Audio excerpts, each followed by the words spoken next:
नमस्कार, आप देख रहे हैं आरएस मीडिया। मैं हूं आपके साथ अखिलेश यादव। जैसा कि आपको पता है कि हिमाचल प्रदेश में चुनाव बहुत जल्द होने वाले हैं। इसी सिलसिले में हमारे साथ आज बात करने के लिए मौजूद हैं हिमाचल प्रदेश कांग्रेस कमेटी के प्रचार समिति के अध्यक्ष सुखविंदर सिंह सुक्खू जी, और ये अभी नादौन विधानसभा क्षेत्र से विधायक भी हैं। हम इनसे जानेंगे कि कांग्रेस पार्टी इस विधानसभा चुनाव में अपने आप को कहाँ पाती है। ऐसा कांग्रेस पार्टी की तरफ से लगातार दावा किया जा रहा है कि इस बार वो रिवाज बदल कर सरकार में आएंगे और सरकार बनाएंगे। इनसे जानेंगे कि क्या कुछ तैयारियां हैं, और प्रचार समिति के अध्यक्ष हैं, उनके प्रचार से जुड़े हम बातें करेंगे। सर, सबसे पहले नमस्कार। नमस्कार सर, बात हो रही है बागियों की। कांग्रेस पार्टी से जो बागी थे, ऐसा कहा जा रहा है कि काफ़ी हद तक आप डैमेज कंट्रोल करने में सफल हुए हैं। इस पर क्या कहना है आपका? मैं निश्चित तौर पर कांग्रेस पार्टी के जो कद्दावर बागी चुनाव लड़े थे उनको, जिसमें पूर्व पीसीसी अध्यक्ष कुलदीप कुमार जी भी थे, उनको हमने बिठाने में सफलता प्राप्त की है। कई और लोग थे जो पार्टी को डैमेज कर सकते थे, उनको बिठाने में सफलता प्राप्त की है। तो एक अच्छा काम चुनाव विड्रॉल से पहले हो चुका है। सर, मेरा एक महत्वपूर्ण सवाल ये है कि कांग्रेस पार्टी अभी इस वक्त अपने आप को कहाँ पाती है, अगर चुनाव के दृष्टिकोण से बात करें तो? चुनाव के दृष्टिकोण से तो हम युद्ध में अभी लड़ाई लड़ रहे हैं। मतलब क्या लगता है कि आपको कितने आश्वस्त हैं आपकी आप सरकार बना पाएंगे? हम ही आश्वस्त है सरकार कांग्रेस पार्टी की बनेगी। जहां दुख परेशानी से लोग, जनता नाराज हो, जहाँ जनभावनाओं की कदर ना की जाए, तब इस प्रकार का जन सैलाब उमड़ता है। चूँकि आप नादौन विधानसभा क्षेत्र से विधायक भी हैं और विपक्ष में रहे हैं, तो मैं आज जानना चाहता हूं कि 5 साल का रिपोर्ट कार्ड आपसे जानना चाहता हूं। 5 साल आपने नादौन के लिए क्या किया? नादौन में एक ऐसा विधानसभा क्षेत्र है जहां ग्रामीण परिवेश में 68 विधानसभा क्षेत्रों में पहला मेडिकल कॉलेज मेरे द्वारा 3 मार्च 2014 को, उस समय डॉक्टर मनमोहन सिंह जी देश के प्रधानमंत्री थे, गुलाम नबी आज़ाद जी स्वास्थ्य मंत्री थे, वीरभद्र सिंह जी हमारे राज्य के मुख्यमंत्री थे, और कौल सिंह स्वास्थ्य मंत्री थे। 190 करोड़ की पहली किस्त के साथ नादौन विधानसभा क्षेत्र में ये मेडिकल कॉलेज खुलवाया। ये एक सोच थी। मेरे से नादौन की जनता ने मांग नहीं की कि कोई मेडिकल कॉलेज खोलिए, पर मेरी अपनी सोच थी कि हमारे नादौन की जनता और ज़िला हमीरपुर की जनता को एक ऐसा मेडिकल कॉलेज मिले ताकि उन्हें चंडीगढ़ के पीजीआई और दिल्ली में और प्राइवेट हॉस्पिटलों में धक्के ना खाने पड़े। उस सिलसिले में मैंने ये मेडिकल कॉलेज सैंक्शन करवाया, और आज खुशी इस बात की कि वो मेडिकल कॉलेज बनकर तैयार हो रहा, और 1 साल के अंदर वहाँ 3000 लोगों को रोजगार के अवसर मिलेंगे। सर, एक सवाल मेरा है कि आप विपक्ष के विधायक हैं, आपकी सरकार नहीं रही है, तो विकास कार्य करवाने में क्या मुश्किलें आपके सामने आई? नहीं, विकास कार्य करवाने में मुश्किलें कुछ नहीं आती। थोड़ा बहुत बजट में वो कट लगा देते हैं, फिर जो यहाँ के हमारे नेता है वो काम रुकवाने की पूरी कोशिश करते हैं, और उनका काम रुकवाने का ही है। अपने गांव का स्कूल +2 तो पौने 5 साल तक किया नहीं, हमने जो नोटिफिकेशन करवाई हुई थी उसको 4 साल तक रुकवा के रख लिया। तो जो अपने गांव के स्कूल के बेटे बेटियों को एडमिशन अपने गांव में +2, जिसमें वो खुद पढ़ा हुआ, नहीं करवा रहा था, तो इसका मतलब है उनकी सोच इस बात का प्रदर्शित करती है कि उनकी सोच सिर्फ राजनीति में वोट लेने की है, भला करने की नहीं है। क्या लगता है सर, जो हिमाचल प्रदेश कांग्रेस कमेटी ने टिकट का वितरण किया है, ये टिकट वितरण आपकी नज़र में सही है, प्रभावी हैं?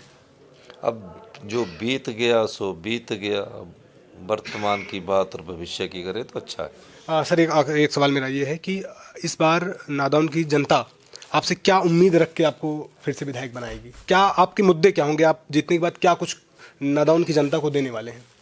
तो मैंने तो सब कुछ नादौन की जनता को ही देना है। मतलब क्या बड़ा प्रोजेक्ट आपकी नज़र में हो कि इस विधानसभा को हमें देना है, जो पहले से पेंडिंग तो समय आने पर और परिस्थितियों के हिसाब से फैसले किए जाते हैं। अभी तो लक्ष्य सिर्फ चुनाव लड़ना है, और इस चुनाव को युद्ध की तरह लड़ना है। सर, आपके अभी भारत के केंद्रीय गृह मंत्री अमित शाह जी का दौरा था आज हिमाचल में। उन्होंने कहा कि कांग्रेस के नेताओं के लिए शिमला टूरिस्ट पॉइंट है, लेकिन नरेंद्र मोदी जी के लिए यह गृह क्षेत्र है, कर्म भूमि है। चुनाव आ गया है तो ऐसा बोला जा रहा है।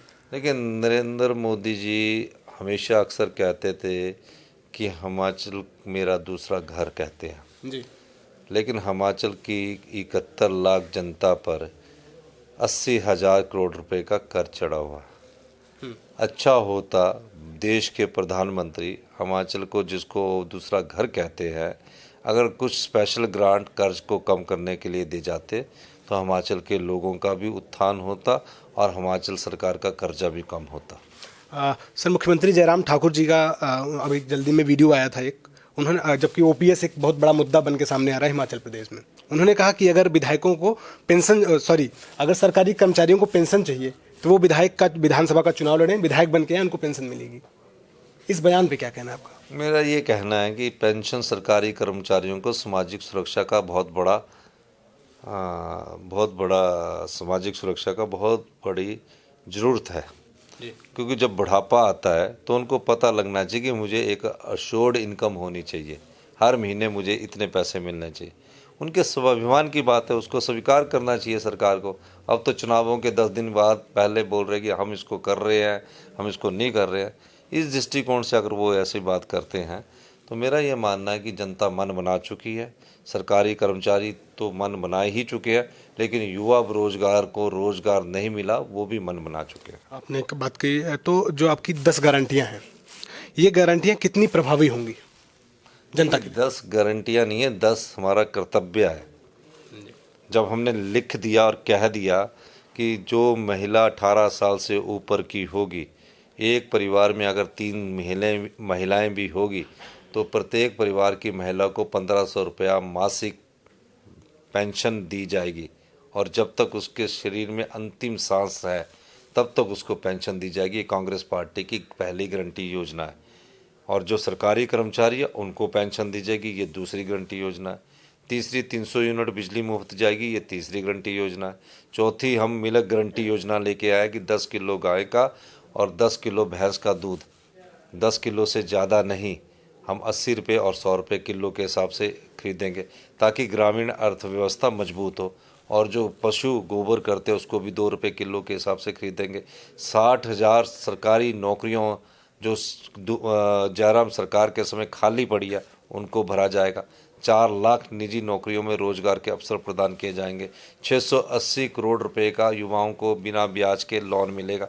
ये सब हमारी योजनाएं हैं, हम लोगों ने इसको बैठ कर फैसला किया, आने वाले समय में इसको अमली जामा पहना जाएगा। सर, एक व्यक्तिगत सवाल है मेरा कि अभी हम घूम रहे हैं हिमाचल प्रदेश में, तो जो जनता है उनका कहना है कि इस बार सीएम सुखविंदर सिंह सुक्खू बनने वाले हैं। इस पर आपकी क्या राय है? अब जनता की राय को मैं क्या कह सकता हूँ, मेरे को तो अभी विधायक बनना है। अगर जनता ऐसे सोचती है तो उनकी अपनी सोच है, उस सोच को मैं क्या कर सकता हूँ।